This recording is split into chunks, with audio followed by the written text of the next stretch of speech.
নবী হওয়ার আগে বিশ্বনবীর ইবাদত ছিল চিন্তার ইবাদত। আমরা অনেকে মনে করি শুধু তাসবিহ পড়াই ইবাদত, জিকির করাই ইবাদত, শুধু কোরআন তেলাওয়াতই মনে হয় ইবাদত, শুধু কিয়ামুল লাইল করাই ইবাদত। কিন্তু বিশ্বনবীর সাহাবী, যিনি ইসলাম আমাদের চেয়ে ঢের বেশি বুঝেছেন, তিনি বলেন আল্লাহর এই সৃষ্টি শৈলী, এই সৃষ্টি নৈপুণ্য নিয়ে 1 ঘন্টা চিন্তা করা, ক্রিটিক্যাল থিঙ্কিং করা, সারা রাত। নবী হওয়ার আগে বিশ্বনবীর ইবাদত ছিল চিন্তার ইবাদত। আমরা অনেকে মনে করি শুধু তাসবিহ পড়াই ইবাদত, জিকির করাই ইবাদত, শুধু কোরআন তেলাওয়াতই মনে হয় ইবাদত, শুধু কিয়ামুল লাইল করাই ইবাদত। কিন্তু বিশ্বনবীর সাহাবী, যিনি ইসলাম আমাদের চেয়ে ঢের বেশি বুঝেছেন, তিনি বলেন আল্লাহর এই সৃষ্টি শৈলী, এই সৃষ্টি নৈপুণ্য নিয়ে 1 ঘন্টা চিন্তা করা, ক্রিটিক্যাল থিঙ্কিং করা, সারা রাত, নফল তাহাজ্জুদের চেয়েও সেরা। ইমরানের 190 নম্বর আয়াতে আল্লাহ তাআলা বলেছেন, যারা আকাশ বাতাস পৃথিবী সৃষ্টি নিয়ে চিন্তা করে এবং সর্ব অবস্থা আল্লাহ তাআলার জিকির করে, ওয়াতাফাক্কারুনা ফি খালকিস সামাওয়াতি ওয়াল আরদ, এবং তারা তাফাক্কুর করে, ক্রিটিক্যাল থিঙ্কিং করে, এবং তারা বলে মা খালাকতা হাযা বাতিলা, হে আল্লাহ তুমি অনর্থক কিছু সৃষ্টি করো নাই। মনে রাখবেন, এই পৃথিবীতে আল্লাহ তাআলা অনর্থক কোনো কিছু সৃষ্টি করে নাই, করেছে? যেটাই সৃষ্টি করেছে এটা এর মধ্যে মানব কল্যাণ আছে না নাই? আল্লাহ তাআলা আমাদের জন্য কল্যাণ রেখেছেন। এবং এই আয়াত যখন নাযিল হল, বিষ্ণু ইসা ইসলাম বললেন ওয়াইলুন লিমান ক্বারাআহা ওয়া লাম ইয়াতাফাক্কার ফিহা, ধ্বংস তাদের জন্য যারা এই আয়াত তেলাওয়াত করে কিন্তু এই আয়াত নিয়ে চিন্তা করে না, গবেষণা করে না। এবং কোরআনের বিভিন্ন আয়াতে আল্লাহ তাআলা বিশ্বনবীকে বলেছেন, নবী হে, আপনি আপনার উম্মতদেরকে নবীদের ঘটনা শোনান। কোরআনের 3 ভাগের 1 ভাগ হচ্ছে ঘটনা। পুরো কোরআনের 3 ভাগের 1 ভাগ কি? ঘটনা, স্টোরি টেলিং। কারণ গল্প মানুষের মনে দাগ কাটে।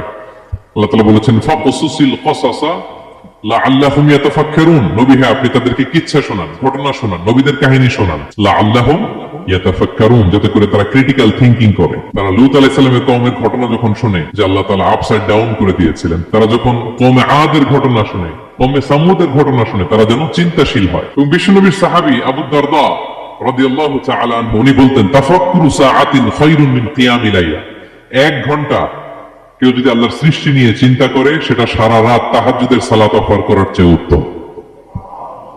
আমরা অনেকে মনে করি শুধু তাসবিহ পড়াই ইবাদত, জিকির করাই ইবাদত, শুধু কোরআন তেলাওয়াতই মনে হয় ইবাদত, শুধু কিয়ামুল লাইল করাই ইবাদত। কিন্তু বিশ্বনবীর সাহাবী, যিনি ইসলাম আমাদের চেয়ে ঢের বেশি বুঝেছেন, তিনি বলেন আল্লাহর এই সৃষ্টি শৈলী, এই সৃষ্টি নৈপুণ্য নিয়ে 1 ঘন্টা চিন্তা করা, ক্রিটিক্যাল থিঙ্কিং করা, সারা রাত, নফল তাহাজ্জুদের চেয়েও সেরা।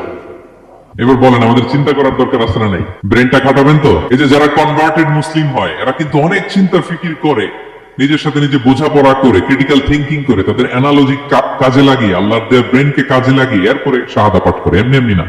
এই যে কিছুদিন আগে আমেরিকার এক পপ স্টার কালেমা পড়ছে না? আপনি জানেন, একটা ধর্ম চেঞ্জ করা, একটা ফেইথ চেঞ্জ করা, এটা কত বড় সিদ্ধান্ত? হ্যাঁ, বাপদাদার ধর্ম, বয়স 30-40, এতদিন যে ধর্ম মানলাম, এটাকে চেঞ্জ করে নতুন ধর্মে কনভার্ট হয়, এটা কত বড় সিদ্ধান্ত? Could you imagine that? It's not a joke. নিজের সাথে নিজের অনেক বোঝাপড়া করতে হয়, তারাই ক্রিটিক্যাল থিঙ্কিং করে। এবং বিষ্ণু ইসা ইসলাম, উনি নবী হওয়ার আগেও এই চিন্তার ইবাদত করতেন। তিনি হেরা গুহায় চলে যেতেন, কাবা থেকে 6 কিলোমিটার উত্তরে, 634 মিটার উঁচু, যা বলে নূরের উপরে একটা কেইভ আছে, গুহা, এটার নাম হচ্ছে গারে হেরা। ওখানে বসে বসে তিনি এই চিন্তা করতেন। তার মানে নবী হওয়ার আগে বিশ্বনবীর ইবাদত ছিল চিন্তার ইবাদত। নবী হিসেবে অ্যাসাইন্ড হওয়ার আগে বিশ্বনবীর ইবাদত কি ছিল বলেন তো? নামাজ পড়া, কোরআন তেলাওয়াত করা।